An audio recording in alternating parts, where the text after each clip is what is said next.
Good morning to all, and good evening to Professor Robert Sparrow. And I'm Dr. Asha Fernando. I am the coordinator of the project on environmental ethics and well-being, the GreenHUB, the Faculty of Humanities and Social Sciences, University of Sri Jayawardenepura. Actually, we have set up the GreenHUB to discuss and demonstrate the importance of the environment and promote the environment-based or the green culture within the university as well within our country. So we create a certain intellectual forum. Actually, we started from 1 month back, that is to discuss about the man and his responsibility towards nature. This is an intellectual discussion, and we used to open this forum not only for the university lecturers and the researchers, but this is open for the other Asian countries itself. So for this program, normally the academic used to join from India, Nepal, Thailand, as well from the other countries itself. So today, the professor, Dr. Robert Sparrow will be our resource person. First of all, I would like to invite to Dr. Shant Vijay. He is the chairperson of the GreenHUB. He's the present head of the Department of Geography to explain or give a brief introduction about what we are doing or what is our function in the GreenHUB. Yes, thank you, Dr. Asha. So the first of all, so the dear participants, our guest of a speaker, Professor Robert Sparrow, and all the participants once again, thank you for joining with us early this morning. First of all, I must be thankful to Dr. Asha Fernando, the coordinator of our GreenHUB. So that is one of the sections named Environmental Ethics and Well-being for organizing this kind of so the forum for the participants. Professor Monash University. Thank you, sir, for joining with us. First of all, on behalf of the Dean, Professor Shiranta Hinkende, Faculty of Humanities and Social Sciences, and the GreenHUB. So we all together must be thankful to you for accepting our invitation. So the sacrifice in your busy schedule. Thank you, Professor. Professor in Philosophy, Department of Philosophy, Monash University, Australia. It's a great honor and privilege to have. So the privilege for us to have a prominent professor like you. So if I give a brief introduction of our GreenHUB, the mission of our GreenHUB is to commit for inspiring and emerging situations to support the faculty to achieve higher sustainable and the aim is to establish innovative teaching and learning process, making university students, academic staff, non-academic staff into the nature-loving growth, working together as a team for ensuring eco-sustainability in the university premise.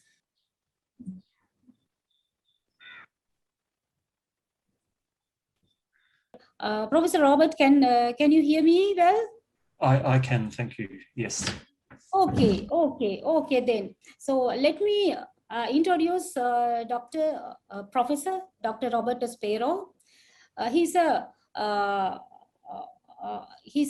professor in philosophy attached to the Department of Philosophy in University of Monash as well. He's the chief investigator in the Australian Research Council Centre of Excellence for Electromaterials Sciences at the Monash University, where he works on ethical issues raised by new technologies. He has published on topics as a diverse as the ethics of military robots, the moral status of the artificial intelligence, the human enhancement, stem cells, pre-implementation genetic diagnosis, xenotransplantation, and migration.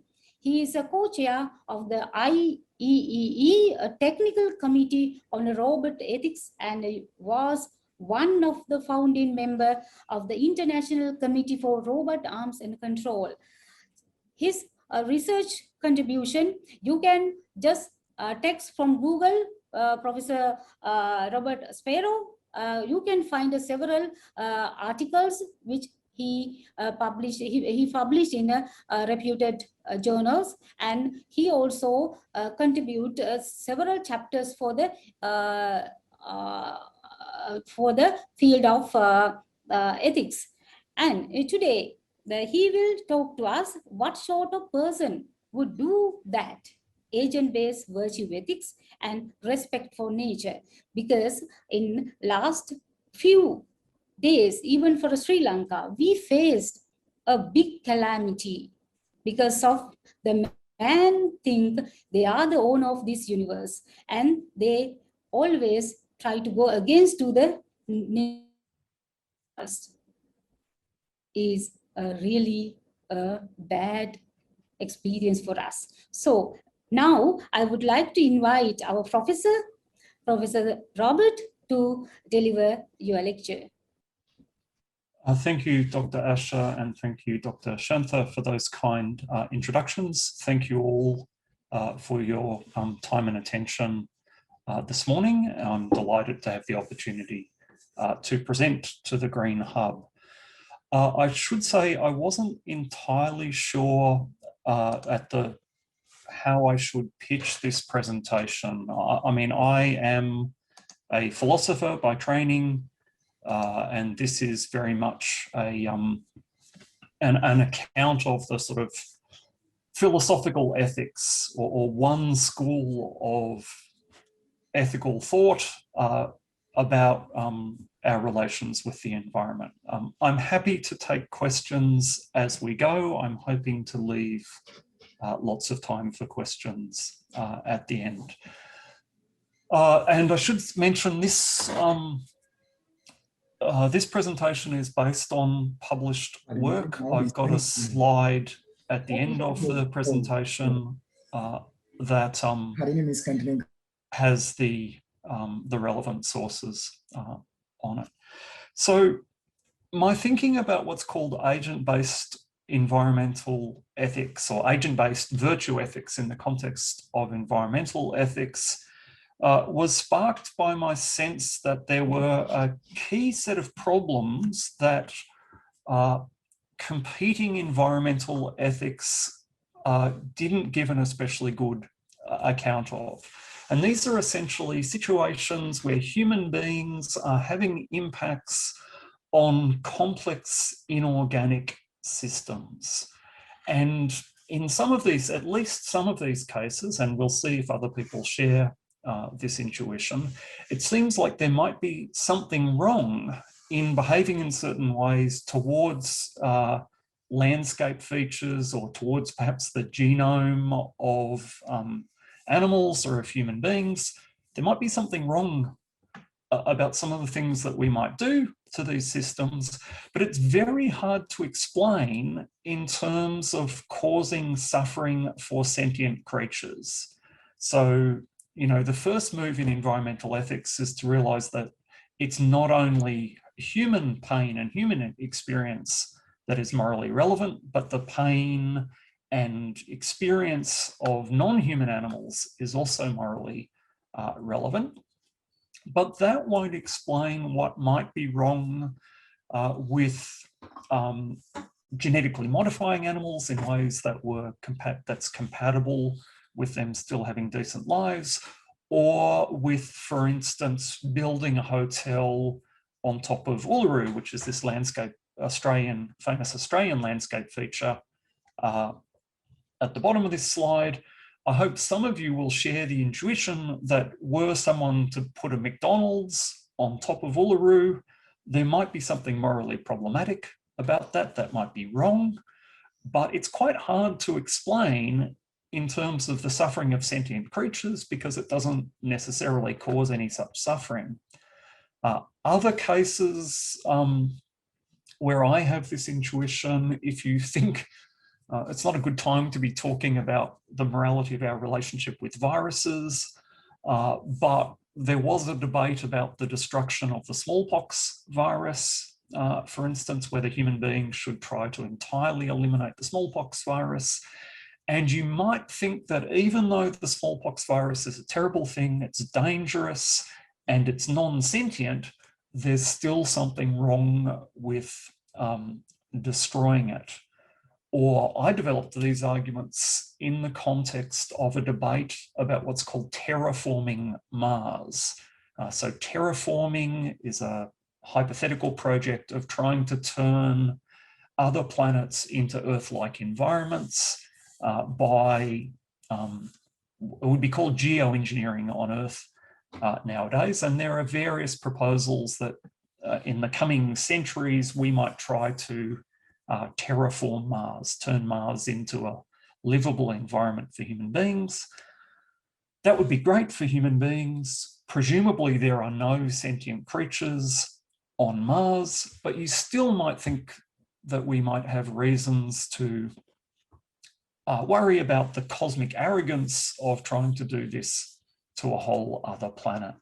And I also, there's an image on this slide, which is essentially the global climate system. Again, people are starting to think about modifying the global climate system. Obviously, that would have impacts on sentient creatures, but you might also think there was something about the existing climate system that we had some obligation to respect. And we're not going to be able to explain that obligation in terms of our duties to sentient creatures.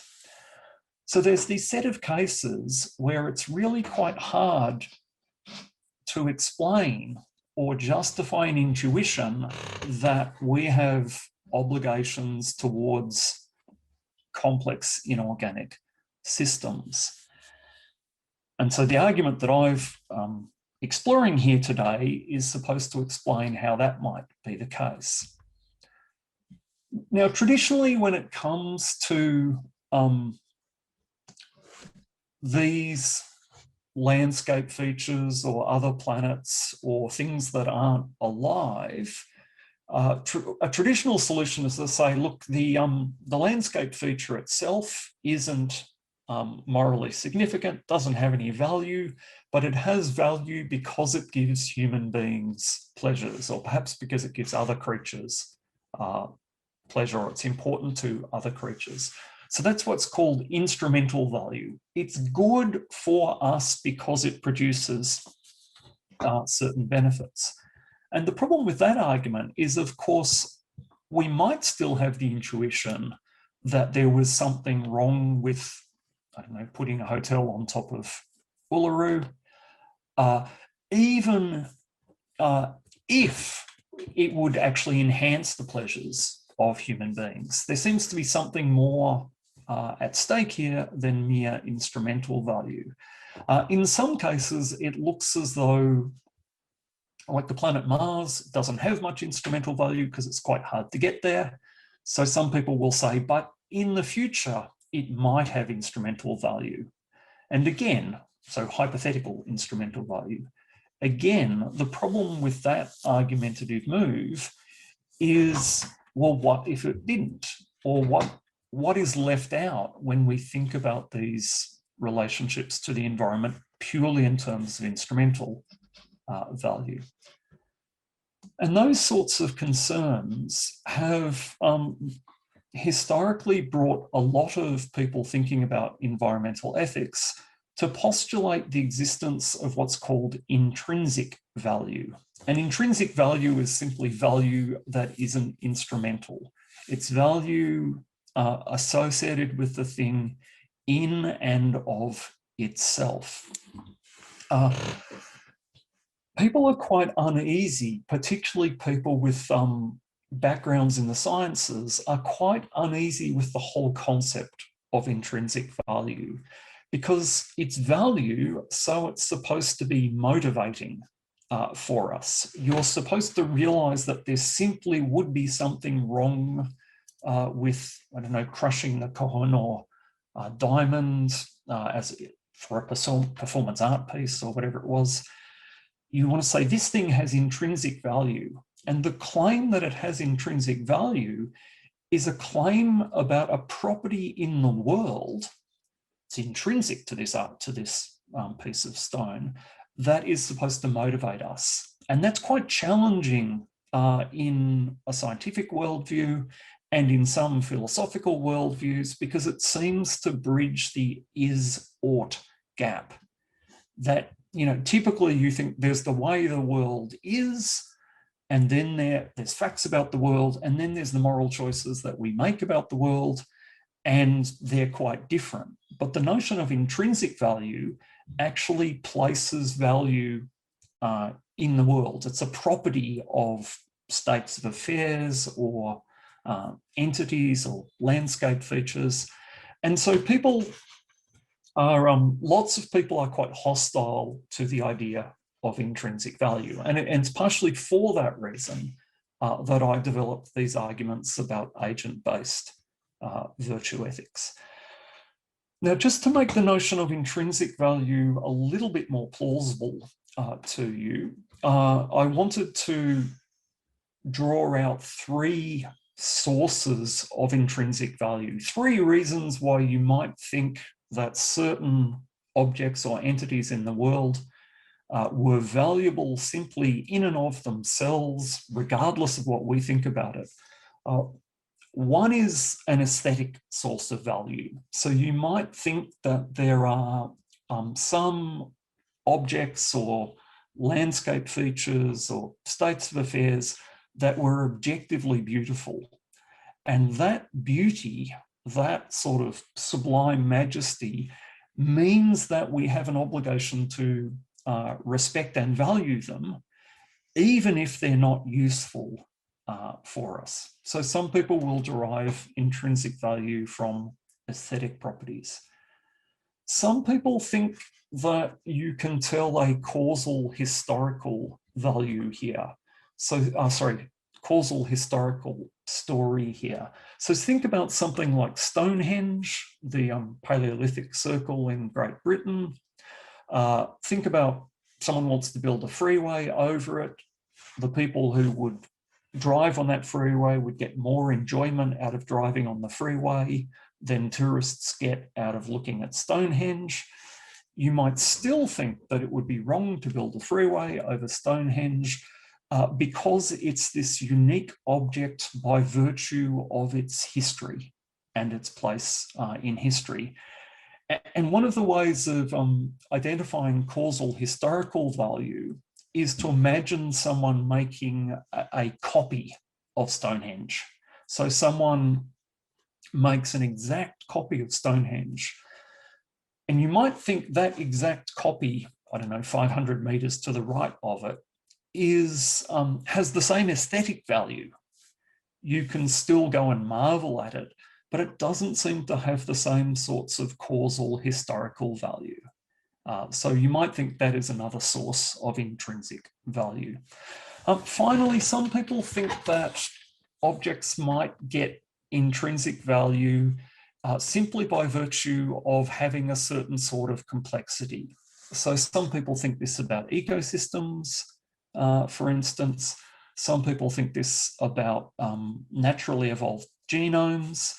These are these remarkable functioning wholes, these complex wholes, and it can sometimes feel as though we have an obligation to respect that and not to break it, simply because of this remarkable complexity that they have. So these are all reasons that some environmental thinkers provide for thinking that certain features in the environment might have intrinsic value. But as I noted earlier, the problem with intrinsic value is that it's a spooky property, or what people call a queer, in meta ethics, a queer property. it seems to cross the is-ought barrier, and it's quite hard to identify in nature. You can't see it with a telescope or an electron microscope. You are somehow supposed to have this inherent ability to recognize intrinsic value, and yet people clearly disagree about this.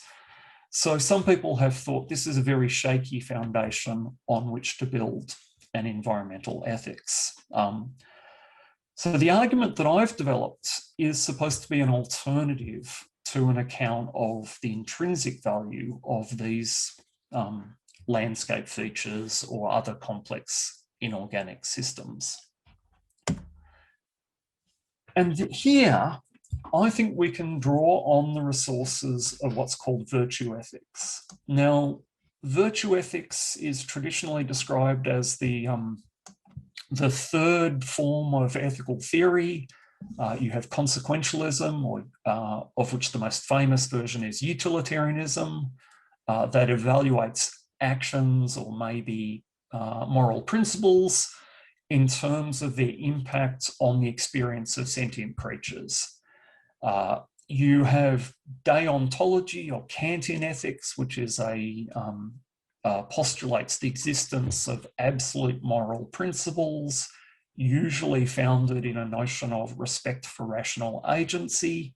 And then you have virtue ethics. And this virtue ethics is essentially Aristotelian, although there are non-Aristotelian, including Buddhist and Taoist versions of virtue ethics.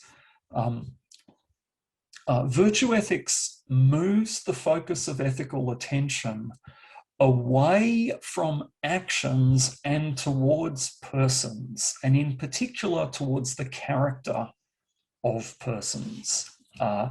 So rather than looking at the action and how it will affect the world, look at what sort of person would do that action, or look at the connection between the action and the agent and see what it reveals about an agent, or what it expresses, that action, what it expresses about the character of the agent.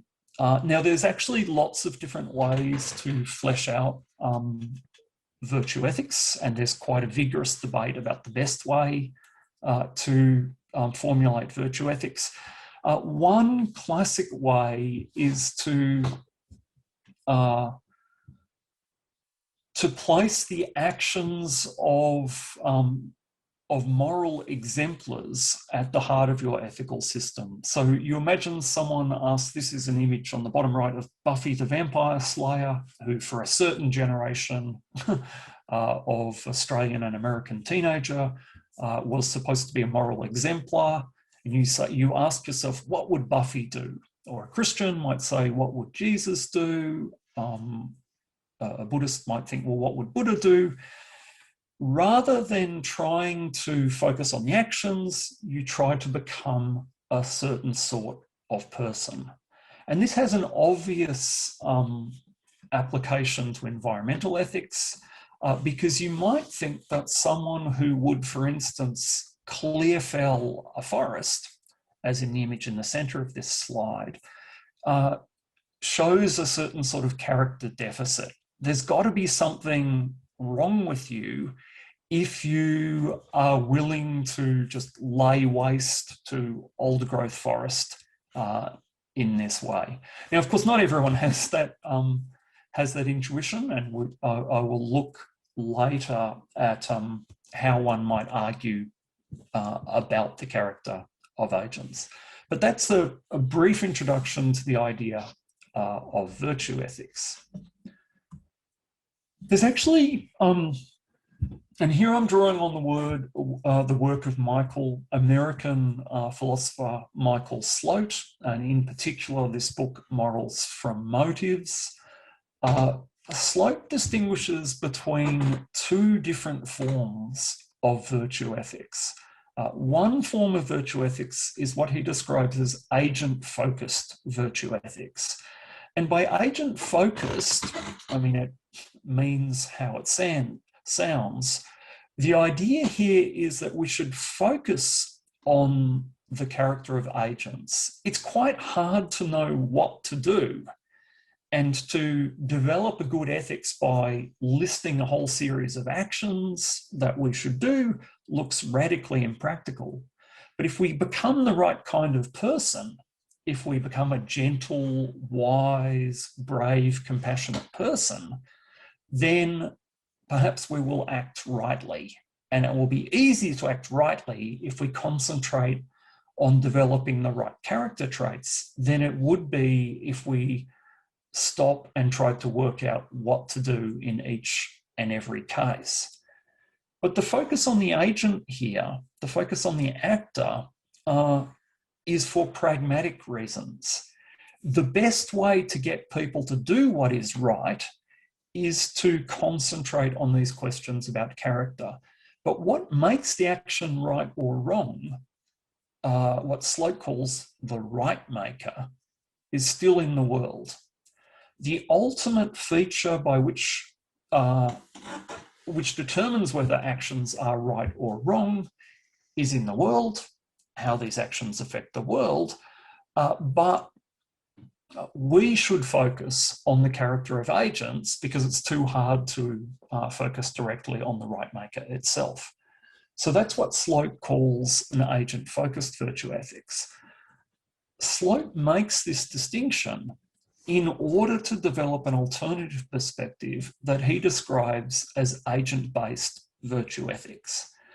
And with an agent-based virtue ethics, it's the motive or the character of it's the motive of the agent or the character of the agent that makes the action right. And it's quite a radical shift in the way that we think about ethics. If we want to know what makes a certain sort of action right, we need to look within the agent, not how the act affects the world, but what it reveals about the character of the agent. And if our motives are right, if our character is virtuous, our actions will be right. It's the character that makes the actions right.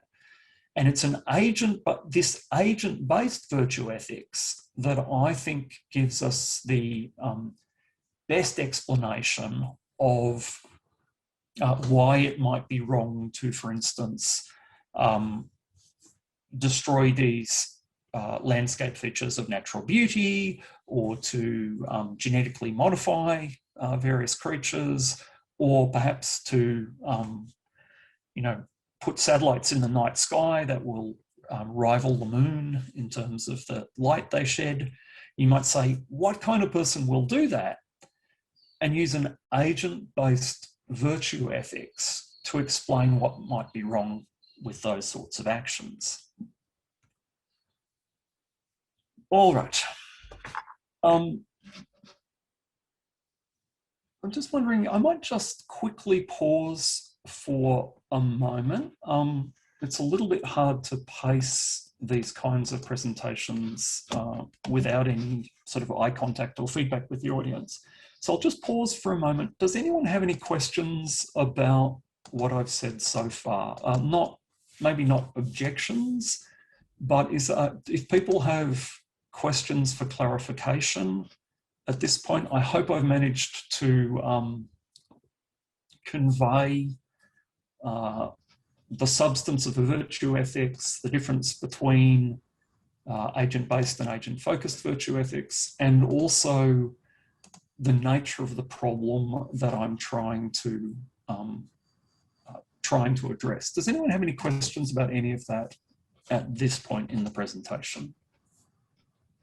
Hi, Asha, I'm Nirmali Pallavatta from the University of Colombo. It's not really a question.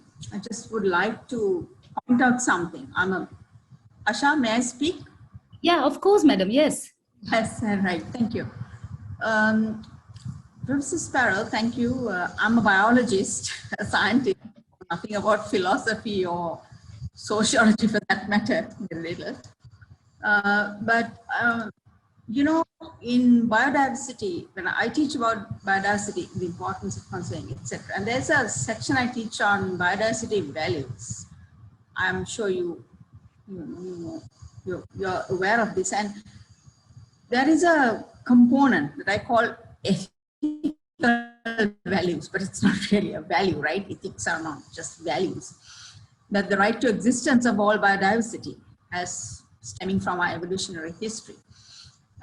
So I was kind of, wondering where does it connect with? Because you might say this is your agent, not focus, agent based, because the agent is I, or the human being making the decision.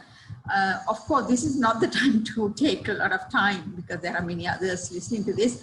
Asha, I'd like to talk to you about, perhaps we could have a joint webinar, because I run a program on business environment, right? So this is the first time I actually realized that you dealt with environmental ethics. So maybe we can talk about this later and perhaps see if we can involve Professor Sparrow or, Yes, madam. Thank you very much. Yeah, thanks a lot. Thank you. Yes, Professor. So I also have a question relating to the matter. It's not time to discuss. I can't hear whoever that is speaking.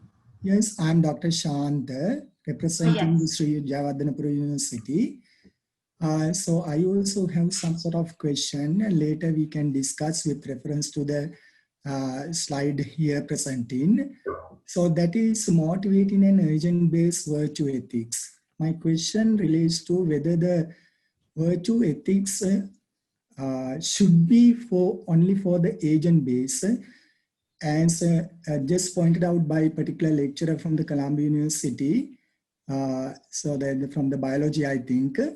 So then whether the environmental, some other ecosystem aspects should also need to maintain the virtue ethics. How to address those things is in question.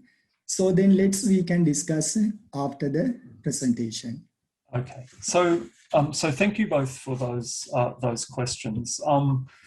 One of the things I will consider in a moment is the extent to which an agent-based virtue ethics is necessarily what's called anthropocentric, that it focuses on human beings in a way that might be problematic for an environmental ethics. I think it's important to clarify, this is not an argument about what's called species being of other creatures. I mean, there are people who have developed accounts of the flourishing of tigers or the flourishing of ecosystems, and then argued that we should be concerned with the flourishing of non-human creatures as well. I'm quite sympathetic to those ideas, but when it comes to the flourishing of creatures, that is very much in that part of environmental ethics that is concerned with the experience or lives of other sentient creatures. The flourishing of ecosystems is another matter, or the preservation of biodiversity is another matter. And indeed, biodiversity is one of the classic cases where people have made use of the concept of intrinsic value. There's something intrinsically valuable about flourishing ecosystems, either because of their causal history as evolved systems, or maybe because of their complexity. So that would be classically, one would say, these things have intrinsic value. Of course, someone might ask the question, well, why do they have intrinsic value? What is it that gives them? I don't see it in the world, and furthermore, it's not a scientific concept, and therefore we can replace ecosystems with other ecosystems, for instance. And at that point, this argument about agent-based virtue ethics might play a role in explaining why we should care without trying to postulate a value in the world. So I might move on, and I'll make sure we have some time at the end. It is quite hard to understand how it might be the case that we have obligations to act in a particular fashion that aren't derived from claims about states of affairs in the world. There's something quite sort of insular or self-obsessed with this idea that the ethics of an action might all be determined by the motives of an actor. So let me just briefly mention 3 lines of argument that could be used to defend this idea.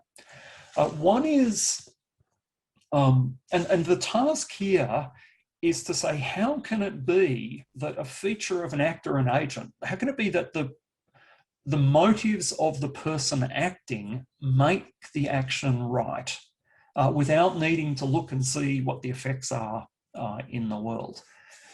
One way you might do this is by virtue of an analogy with aesthetics. If you think about the sort of beauty that is associated with, say, a harmonious arrangement of shapes and colours, that the beauty of a work of art is not to be found on any particular, if we're talking about a painting, there's no particular point on the painting, there's no particular colour on the painting that makes it beautiful. It's the arrangement of all the parts in the whole that make this a beautiful painting. In the same way, it may be that certain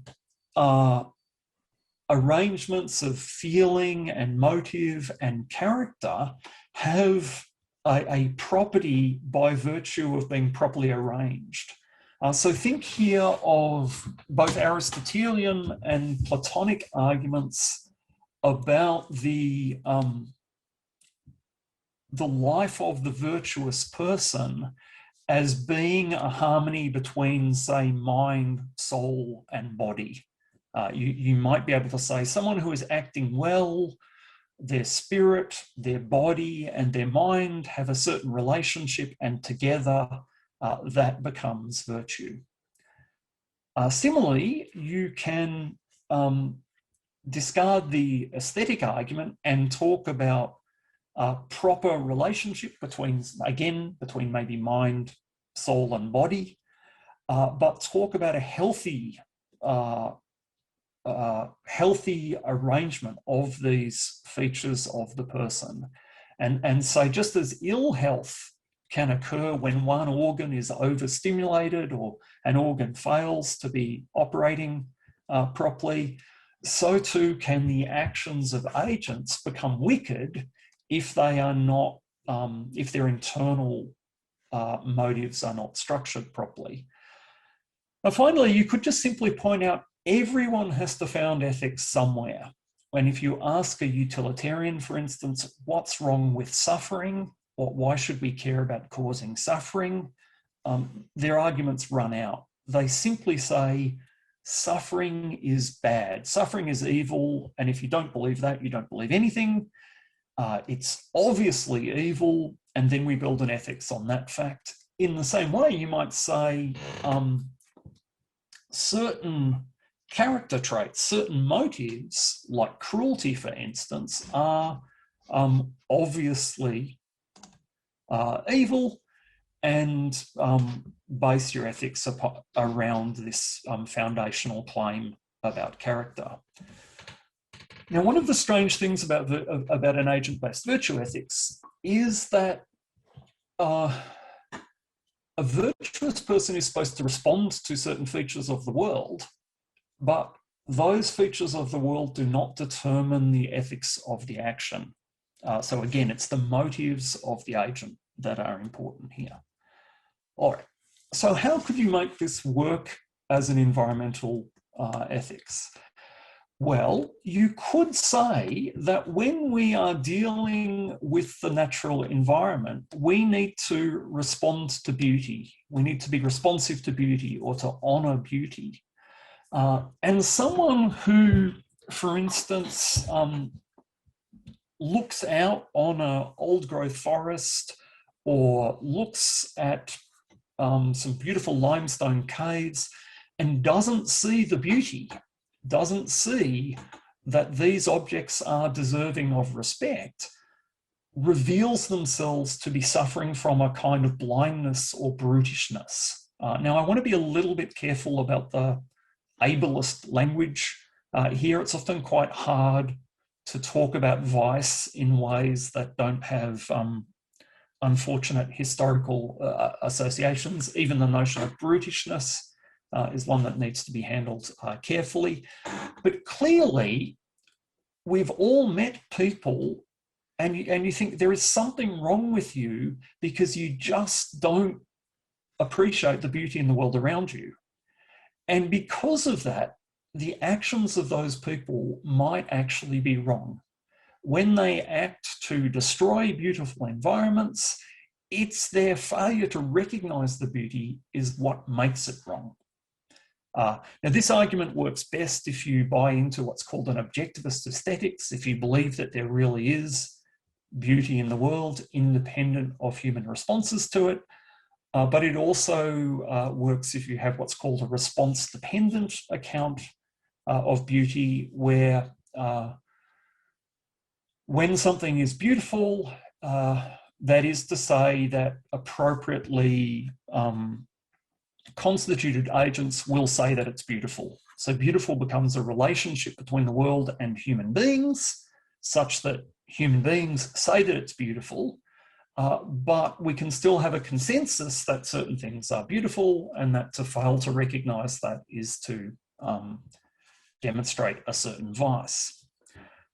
The other virtue or vice that I think that people can demonstrate is what I'm calling here respect for nature versus hubris. Now, hubris is a sort of arrogance in the face of the universe. I mean, traditionally it was arrogance in the face of in the face of the gods. And the contrast, virtue ethics, you always have this spectrum between virtue and vice in relation to a particular character trait. The virtue is something like respect for nature.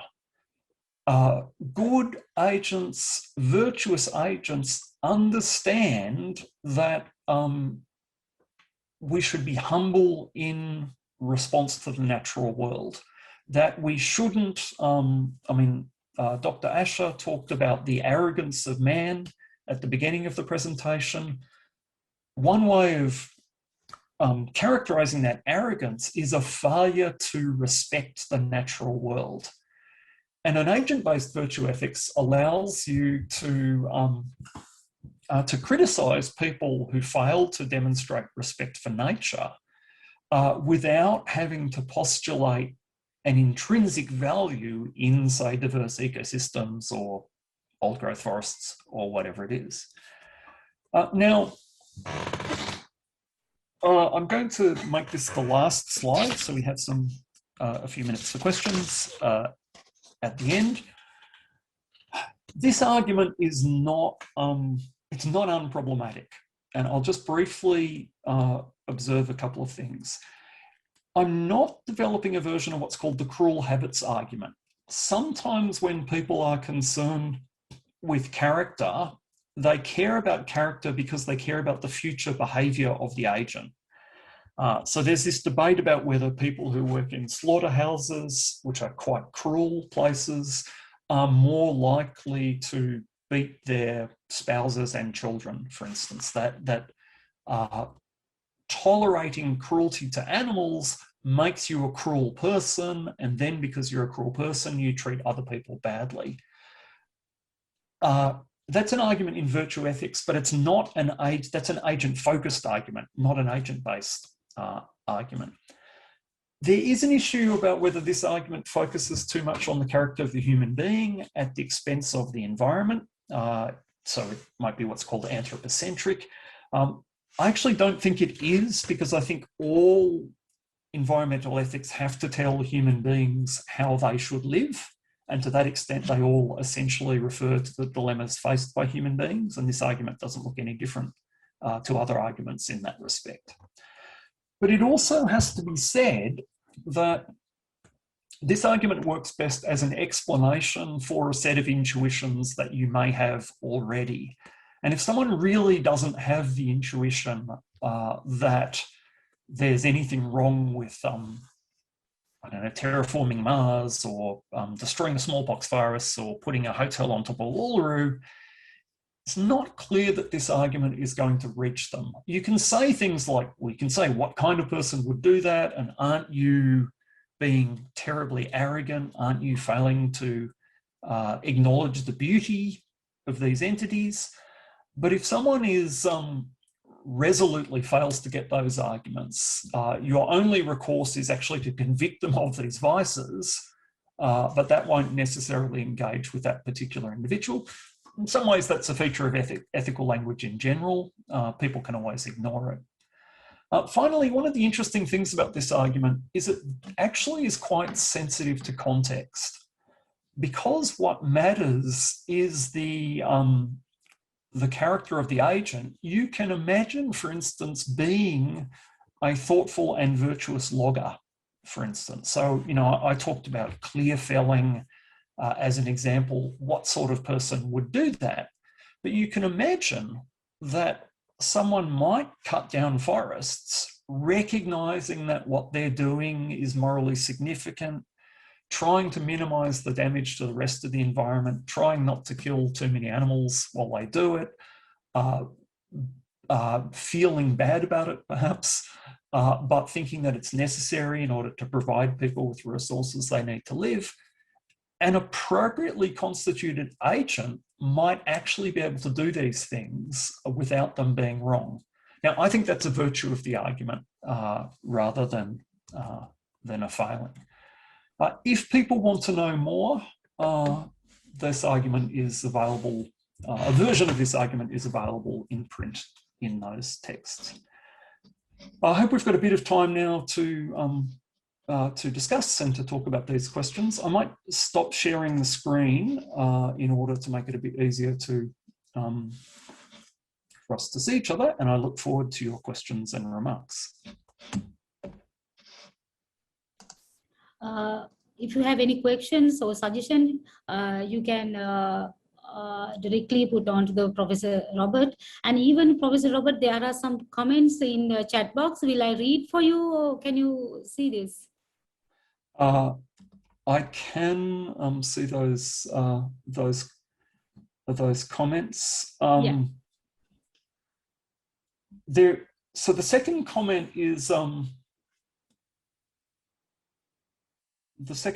is ambiguous between, I mean, one reason not to destroy flourishing ecosystems, not to allow climate change to spiral out of control, is precisely because we need flourishing ecosystems to survive. Humanity is endangering itself in the way that we treat the natural world. But that is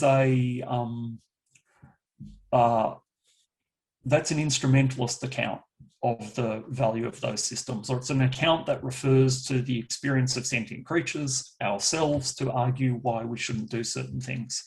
I'm interested in cases where we would get along just fine with, for instance, degraded ecosystems that still provide us with all the ecosystemic goods that we need.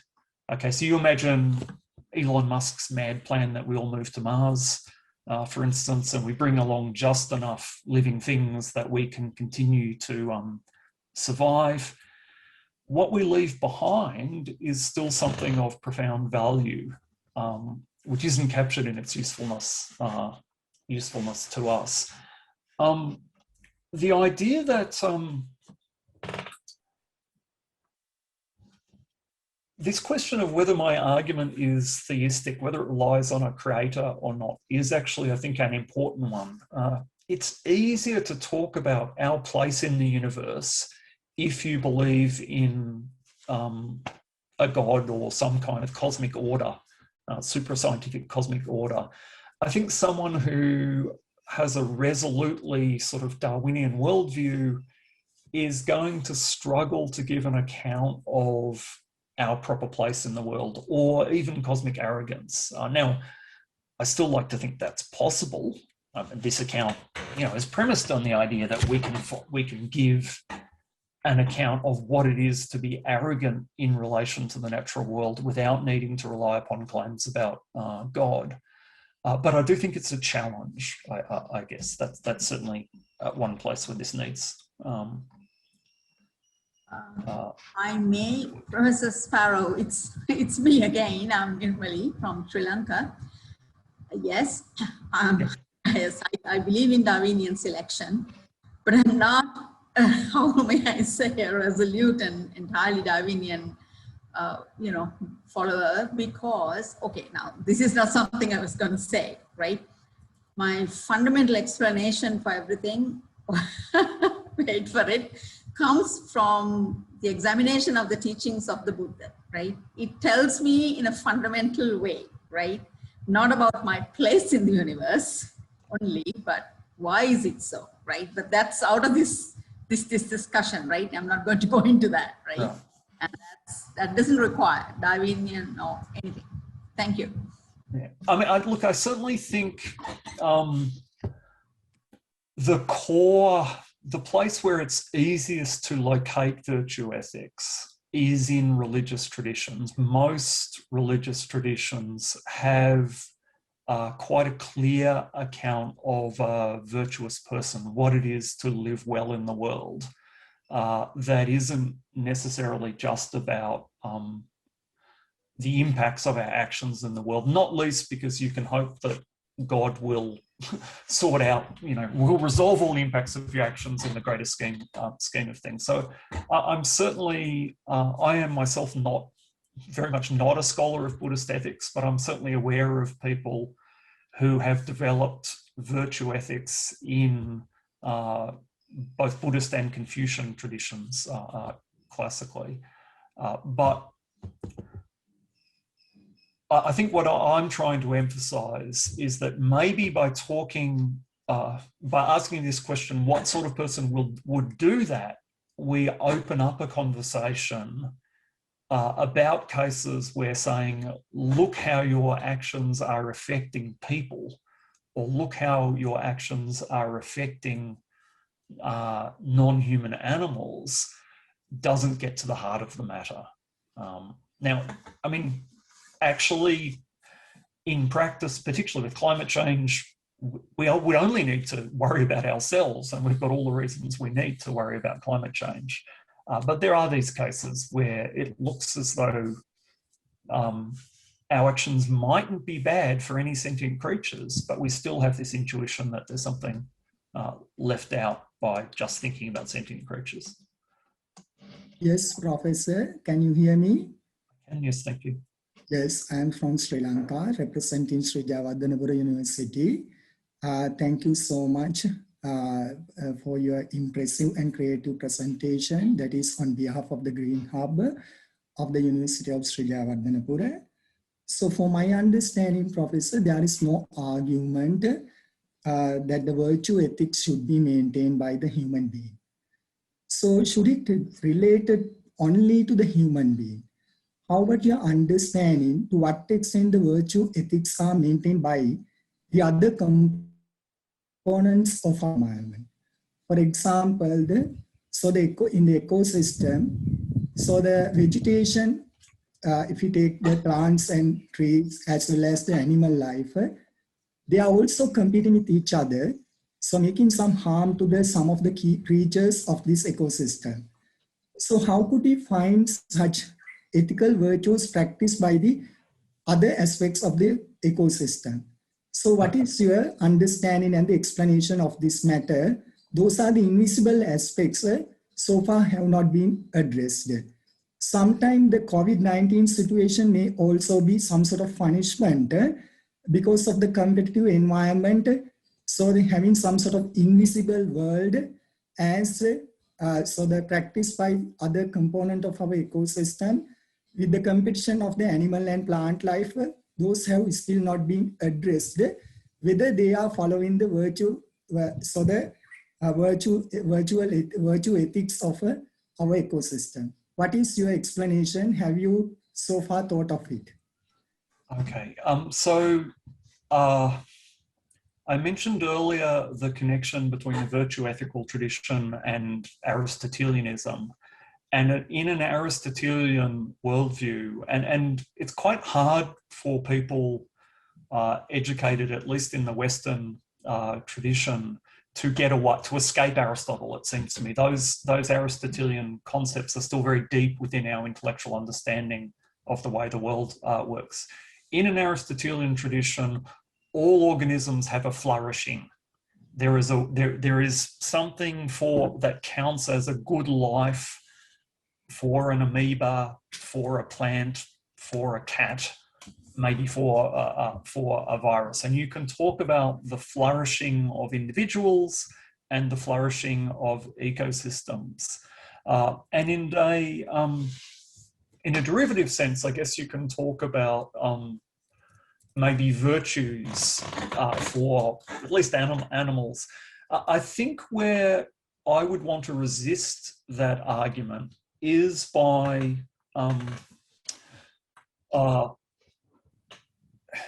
is the connection between virtue ethics and conscious reflection, or virtue ethics and what's called practical wisdom. There is supposed to be a rational component of virtue ethics.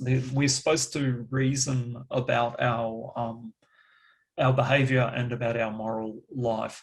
And it's not clear to me that most non-human animals do that. Certainly I don't think plants are sort of reasoning whether they're being cruel when they take light from another plant, for instance.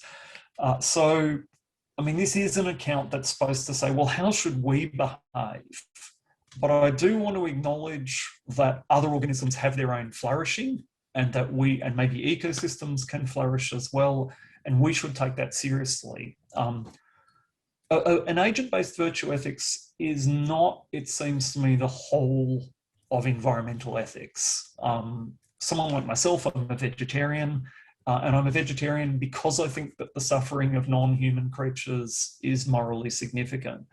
And I can give standard utilitarian arguments for that. I don't need to use an agent-based virtue ethics. But when it comes to these other difficult cases, I think I have to start thinking about my character. Now, I can see some further questions in the chat. I guess I mean, I did develop this argument very much when thinking about genetic modification of animals. I was trying to, for various reasons, genetic modification of animals in most cases is not going to cause morally relevant suffering. The detail of that is a little bit complicated, but you can imagine a genetic modification that made animals happier, for instance, and utilitarian concerns and utilitarian thinking, you might, well, so that's straightforwardly the right thing to do. We should make all animals happier by genetically modify them so they produce more opioids in the brain or whatever it is. My sense is that there would still be something wrong with that, that there would be something wrong with, there would be something arrogant in genetically modifying other creatures, even if it was to the advantage of those other species. Now, again, this is just one consideration, and there might be other reasons why we should genetically modify animals. I mean, you know, the sort of certainly genetically modified bacteria, genetically modified viruses playing a terribly important part in medicine at the moment, and you might think that medical need justifies genetic modification of non-human animals. But I want to hold on to this intuition that there's an arrogance or an insensitivity to the complexity and the causal history of the genome itself that we should pay some attention to.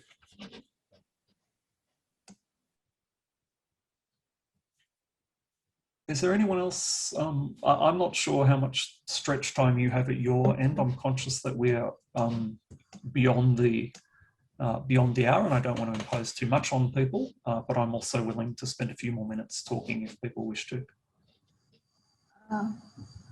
Hi, Professor Sparrow, I'd just like to ask a quick question. are you currently involved in researching these topics? I mean, which are related, not just agent-based, but, you know, the how may I say, the larger view or the relevance of environmental ethics to what's happening to our planet. I mean, I'm sure there's a lot of work that's already been done on it, but by looking at it in, say, from your viewpoint and, you know, maybe considering, you know, the views of those from others, you know, sort of as a interdisciplinary approach, if I may put it that way. Are you involved in doing that? Or, you know, I mean, I'm sorry, I sound as if I'm cross-questioning you, but no, that's okay. Look, I work across a large number of issues in applied ethics, bioethics, and political philosophy. I have just published a couple of papers about virtue ethics and robots because turns out virtue ethics is quite useful in thinking about ethics of human-robot relationships, and that's a kind of hot topic at the moment. I write a lot about genetic modification of human beings. So I'm publishing in bioethics journals about what's called human enhancement, and virtue ethics plays a role in my thinking about that. Trying to think what else. I mean, the last piece I published explicitly on environmental ethics was in 2015. So that's not, and I would have published 15 or 20 papers since then. So I have to say, I'm not especially working on climate change ethics, for instance, at the moment, partially because that's now such a huge field. But I am still thinking about virtue ethics, and I'm very much interested in places where our other ethical intuitions run out, and environmental ethics is one of those places. Right, thank you. Is there any other question or suggestions? Professor Sparrow, my name is Darshana. I'm news editor of ITN News Network here. My question is that when it comes to virtue ethics can be something culturally dependent, or maybe it is one ethics, or maybe that one set of ethics that is relevant to or true for a certain culture would be different from another culture. Then is there any possibility to find some universality in virtue ethics, or how that thing, that dependence on culture, can be overcome? Right. Okay, good. So this is an area of current controversy within virtue ethics, and there's at least 3 live positions. Okay, so some people do think that virtue ethics are totally culturally specific. There's just incommensurable different cultural accounts of the virtues, and there's no way of choosing between them. And some people do think that. Some people do believe that actually, if you look a little bit deeper, because of that, there's a set of virtues that can be derived from human nature. So there really is a universal virtue ethics that you can derive from the human condition. We all need to be kind and loving because we all need family around us. We all need to be brave because life has challenges. We all need to have a proper sense of our relationship with those around us. So we have to have some sort of virtue of sociality. There are certainly some people who do think that you can have a virtue ethics that isn't culturally specific. Now, there's also a middle position that links flourishing of human beings to life in a political community. And this is very much in Aristotle, for instance. I mean, famously, he said that we were political animals, that life in a political community is part of what makes us human. And out of a concern for what it is to flourish in community, you can derive a virtue ethics that in some regards is universalistic and in some regards is culturally specific. Different political communities in different historical contexts may require different things in order to flourish, but it's still true that what makes those character traits virtues is the role that they play in the flourishing of human beings. So that gets you a position that is sort of allows for some cultural specificity and also insists on universalist foundations. Now, my inclination is I'm more at the universalist end of ethics in general, but I haven't made that argument here. And I am aware that certainly the form that virtues take can be culturally specific. What it is to be polite, for instance, every culture has a notion of politeness, but what it is to be polite in different cultures is radically different. I would still want to insist, for instance, that not recognizing beauty in the world is a vice in every culture, for instance. So I hope that's some answer, but clearly that's a much larger debate than we can deal with today. Any more questions or suggestions? Yes, Professor, sorry for, once again, I'm Shanta, representing Sri Jayawardenepura University. So don't you think that the nature should be responsible to emphasize the need of virtue ethics? Why the environment is eroded? I think because of the uneven distribution of the resources. In that sense, don't you think that the nature is initially responsible to emphasize the need of virtue ethics? Okay. I'm not sure whether I'm missing something here, but my sense is that in order to have a discussion about ethics at all, you must have a certain sort of freedom and autonomy and capacity for self-reflection that I just don't see in most of the natural world. So for instance, I mean, I can have an argument with you as to why you should be vegetarian. For instance, I'm not going to do that now, but I could, you know, if we sat down, I could say, look, here's why I think everyone should be vegetarian because non-human creatures matter. But if I tried to say that to a shark or a tiger, for instance, I saw a shark in the ocean and I saw it was eating tuna, and I criticized it and said, you're a bad shark, you're cruel, you don't have the virtues. I simply can't see that that argument reaching or being relevant to its target.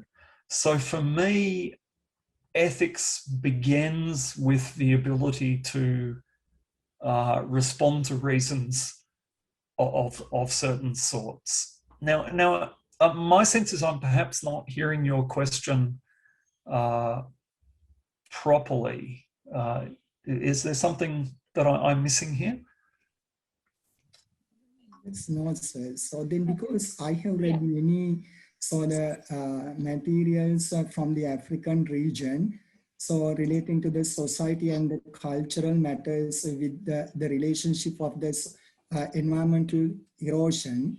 So then because of the unavailability of the resources, so if we compare the situation of the entire world, so then the resources, we know that they are unevenly distributed. So due to that reason, actually we have to talk about the virtues of the environment as well as the environmental ethics.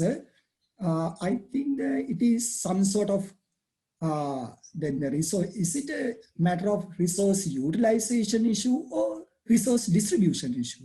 Like, okay. Yes. Yes. All right. So thank you. That's helpful. Look, clearly, access to environmental goods should also be evaluated within the framework of political philosophy. for instance. So distribution of pollution around the world is a question of political justice. And, you know, there's this awful flow of toxic goods from the global north to the global south, which is just prima facie unjust. The fact that some people have access to clean drinking water and natural parks and wilderness areas and some people don't is a matter of political justice. So clearly, not every discussion of environmental goods is a discussion within environmental ethics. We can also evaluate the distribution of goods that are produced by the environment, or indeed the good of access to certain sorts of environments through the framework of justice. But again, that's simply a different form of argumentation. I mean, actually, environmental justice, the concept of environmental justice, I think is increasingly important. It's important in relation to climate change, because the distribution of the impacts of climate change is going to be so unjust. I mean, the people who are already the poorest are going to be harmed the worst by the consequences of the lifestyles of the wealthy. And that's an issue of political justice. But I'm treating environmental ethics as what we owe the environment, not what we owe each other in relation to the environment, if that distinction makes sense. Professor, I would like to add something, because and today our focus was to discuss about the virtue base or virtue ethics and its relation with the environment. The other direction was the right-based ethics and it is relation with the environment. Actually, today we make a more focus, that means the virtue-based ethics. For my next session, really I would like to focus right-based ethics and its relation with the environmental ethics. So I think Dr. Shanta sir, you can join for my next program. That will make more clear. Yes, Dr. Asha. So thank you so much for organizing this kind of so thought-provoking session, right? So then very interesting. Thank you so much, Professor. So then giving us this kind of great opportunity by sharing the Monash experience particularly. Thank you so much. Yeah. Yes. Still, is there any comments or anything to ask any question from the professor? Yeah? Yes, I would like to comment.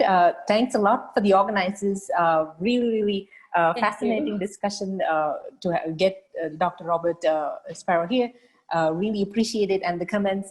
So just coming from like a layman perspective. So, I mean, I really find it's fantastic that, the virtue-based ethics, and I want to see this at the policy level and application level.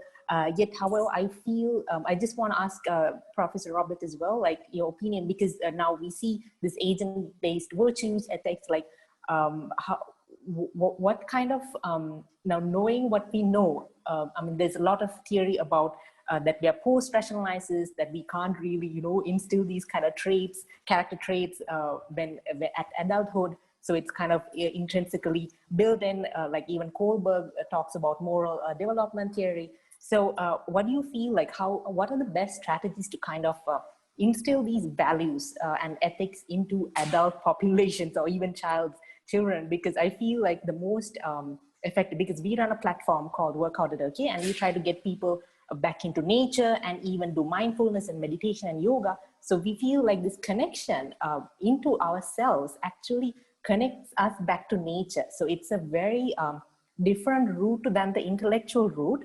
But in your opinion, what do you feel like kind of should work, or how should we approach this in terms of kind of giving this from your background? Like what is the most effective modalities of bringing this insight into the adult population?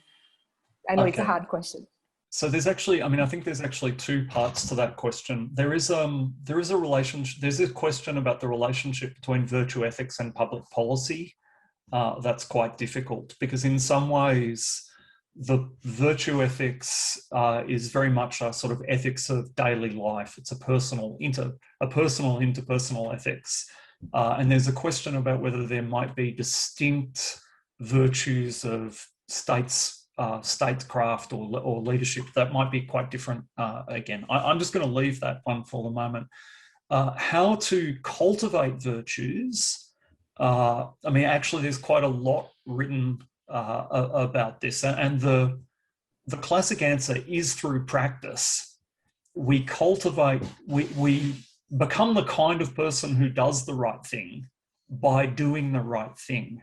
And so to start with, because we don't know what the right thing to do is, we need to identify people who clearly are virtuous and do what they do.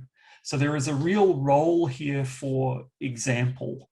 And there's also an intergenerational component of virtue ethics. It's very much something that parents bring up their children to have good or bad characters within this framework. Now, I think it's also, you're correct that it's not just an intellectual matter. I mean, one problem I have in teaching environmental ethics, I teach environmental ethics to my students, is that many of them have had no experience with any environment outside of an Australian city, for instance. And it's very hard to have the right, virtue is not just a matter of thought and action, it's also a matter of emotion. A virtuous person feels certain sorts of things.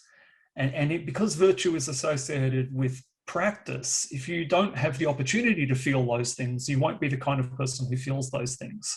So the program that you describe of trying to bring people into contact with less degraded environments, I think is very, very important. But virtues and education are close. Virtues, education, and example are closely related. There is also a relationship to social justice as well. It's very hard, for instance, for people to behave virtuously in situations of extreme economic deprivation or social injustice. So there's a political component to this as well. I think a very classic philosophical mistake is to think that the answer to all of life's questions is philosophical. And I don't, people think if you just wrote a good book, the whole world would change. And that's clearly not the case. So I do think this is a practical task. How do I learn to live better? And I need to look to people who live well around me for examples. And how can I assist people around me to live virtuously through providing a good example in my own life and making sure that people have access to the resources that they need to be able to change the way they live as well. I hope that was great. Thanks a lot. That really answer. clarified and great insights. Absolutely agree. Spot on. Thank you, Sue. Thank you. You're welcome. I can see a hand up from Fergus. It's long time. Yeah, the Fergus, this is time for you. Yeah, thank you very much. When I am listening to the speaker and the conversation, first of all, I'm a postgraduate student from the University of Colombo, specializing in law. When I look at from the legal philosophical perspective, also the Agentbased virtue ethics is rated within that legal philosophy as well in depth, and how the professor we can think of the constitutional making provisions of efforts, and where can we say that also need a kind of Agentbased virtue ethics. The reflection should be there within the constitutional making process of a country also. Can you enlighten something on that regard? All right.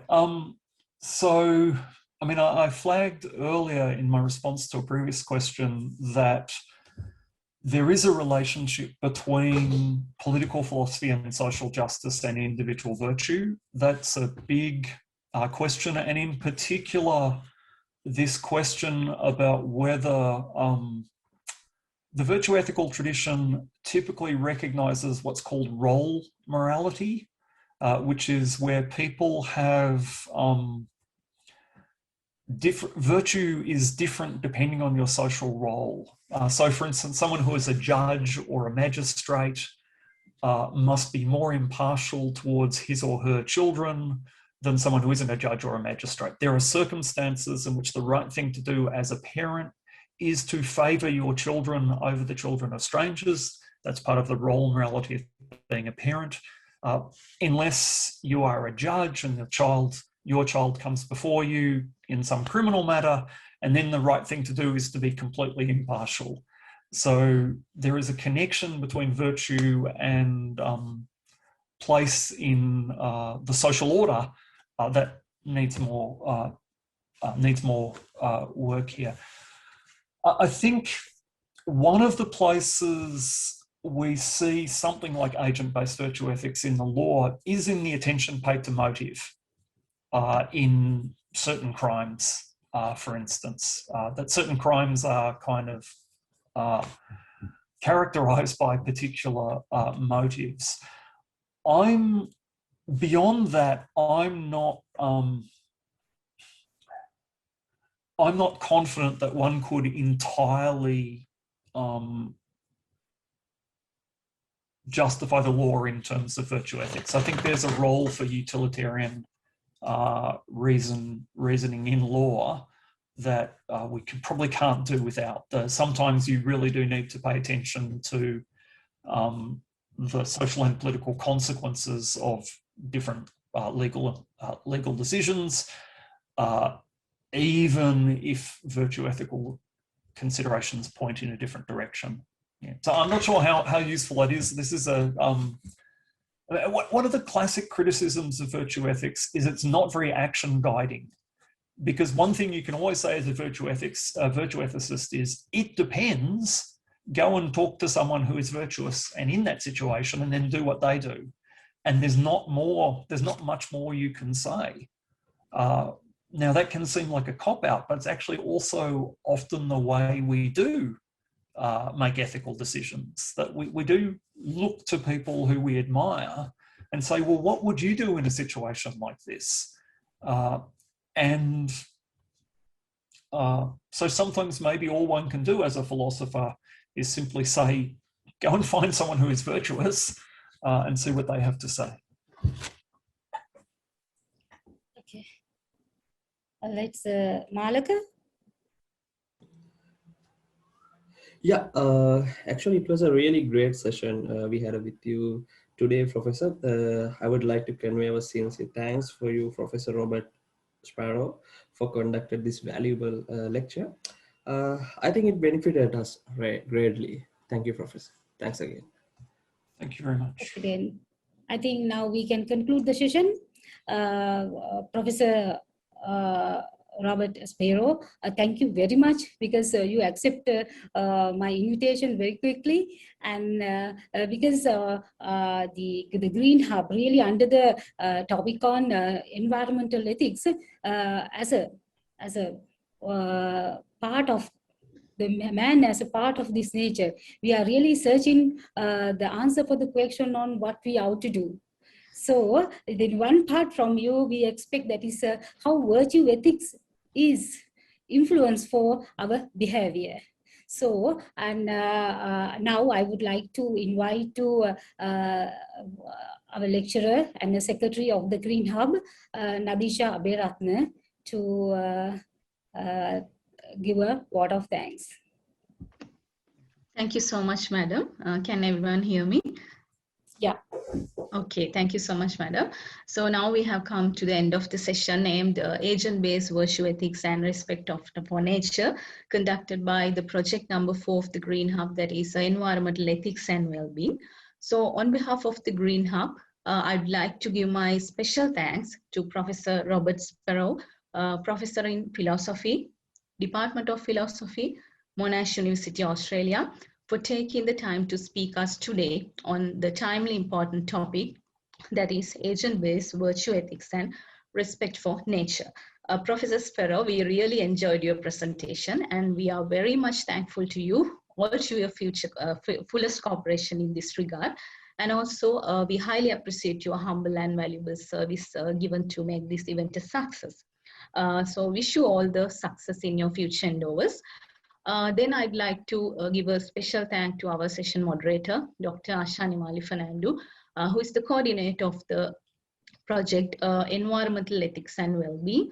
Also, I'd like to thank the chair of the GreenHUB, Professor Shiranta Hinkenda, the main coordinator, Dr. Shanta Vijay Singha, and also all the other project coordinators, academic and non-academic staff. So finally, thanks to all participants for joining us and sharing your valuable knowledge. Once again, on behalf of the GreenHUB, Faculty of Humanities and Social Sciences, University of Sri Jadanapura, I'd like to give a big thank to all of you. So have a good day. Thank you. Thank you very much. Thank you all. Thank you, sir. Thank you very much.